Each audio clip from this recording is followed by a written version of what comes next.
Жодні перемовини щодо деокупації Криму без Меджлісу неможливі. У цьому переконані в Міністерстві закордонних справ України. Представницький орган корінного народу має бути залучений до всіх перемовин, зокрема й до створення міжнародного майданчика по деокупації Криму. Деякі учасники платформи вже відомі, натякають дипломати, а Росія, попри запрошення, навряд чи долучиться. Для початку в МЗС планують Кримський саміт. Союзники зберуться в Україні 26 лютого, в день кримського спротиву російської окупації.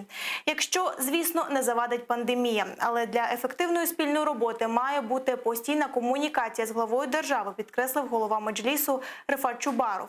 А для посилення українських позицій треба ухвалити пакет законів щодо статусу кримсько-татарського народу. Про формат Кримської платформи та марні спроби дискредитувати лідерів кримсько-татарського народу перед світом – далі у сюжеті. Окупанти хотіли залякати народ, а вийшли тільки абсурдні за змістом судилища. Лідеру кримсько-татарського народу Мустафі Джемілєву окупаційна влада закидає одразу кілька звинувачень. Зокрема, недбале поводження зі зброєю. На думку окупантів, в 1996 році, коли був придбаний карабін, Мустафа Ага мав попросити в Москві дозволу купляти набої. Головне звинувачення – буцімто спроба незаконного перетину російського кордону. Йдеться про події 3 травня 2014 року, коли лідер кримсько-татарського народу пішки намагався з Херсонщини перетнути адмінмежу з окупованим півостровом. Дорогу тоді перекрили російські військові на БТРах і снайпери. А кримські татари прорвали кордон на шляху до лідера народу.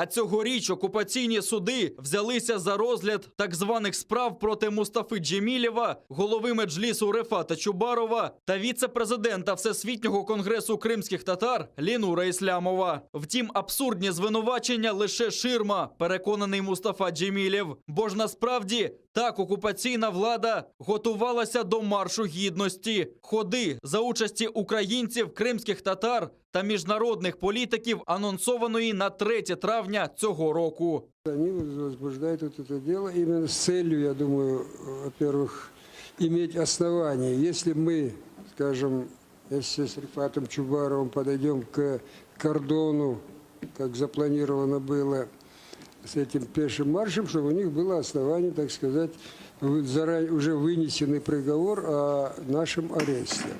И второе, это, конечно, запугивание, в первую очередь, крымско-татарского населения в Крыму, наших граждан, чтобы они держались подальше от активистов национального движения, не присоединялись к каким-либо акциям.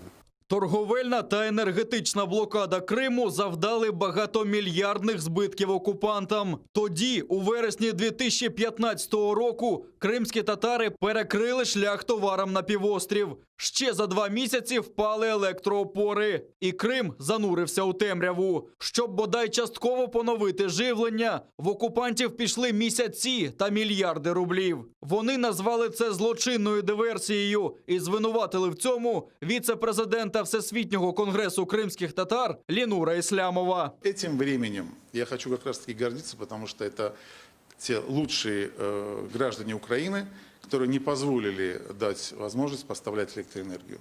Мы заблокировали это дело и не дали торговать честью тех граждан Украины, которые в Крыму и на материковой Украине борются за территориальную целостность, борются за честь нашей державы.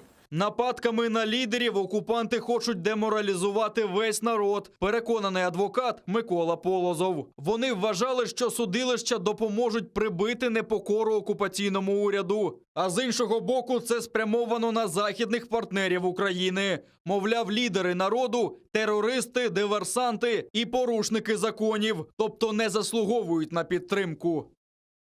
Преследование лидеров крымско-татарского народа в том числе имеет своей целью в последующем, основываясь на вот этих вынесенных российскими судами приговорах, использовать эти приговоры в качестве манипулятивного инструмента на внешних площадках для формирования отрицательного мнения у мирового сообщества относительно истинных целей и задач, которые ставят перед собой лидеры крымско-татарского народа.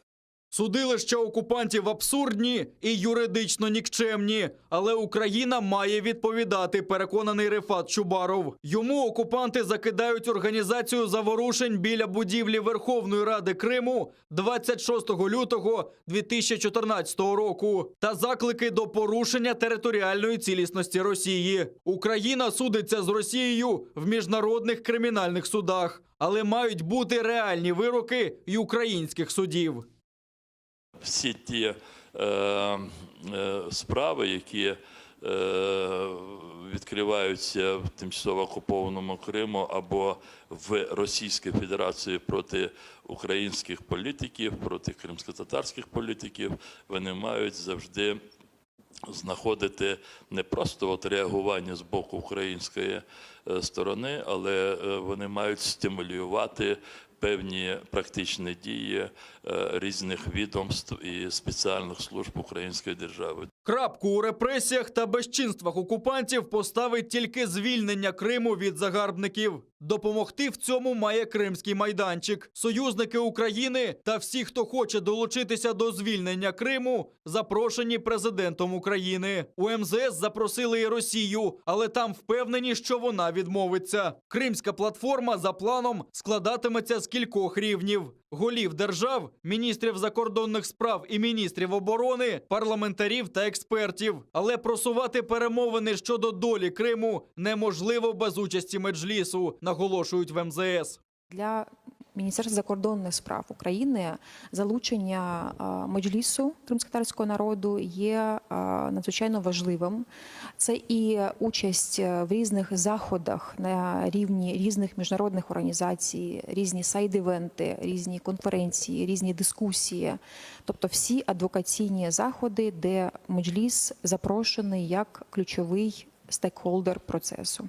Минулого тижня Офіс президента звернувся з закликом до представницького органу долучитися до створення платформи. В Меджлісі ж незадоволені відсутністю комунікації та сподіваються на підтримку глави держави.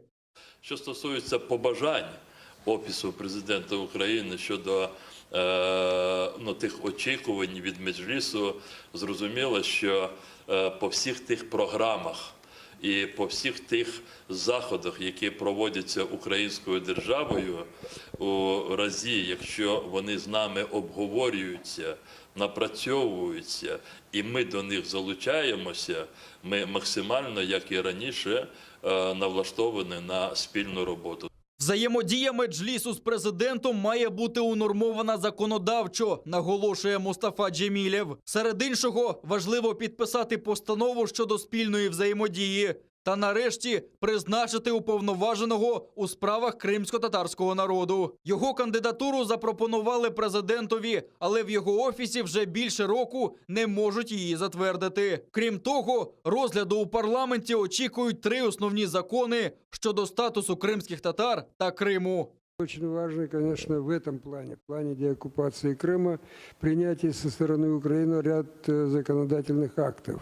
В первую очередь закон о статусе коренных народов на территории Украины, второй о статусе крымско-татарского народа и также поправки в Конституцию, касающиеся переформатированной автономной республики Крым, национально-территориальной автономии.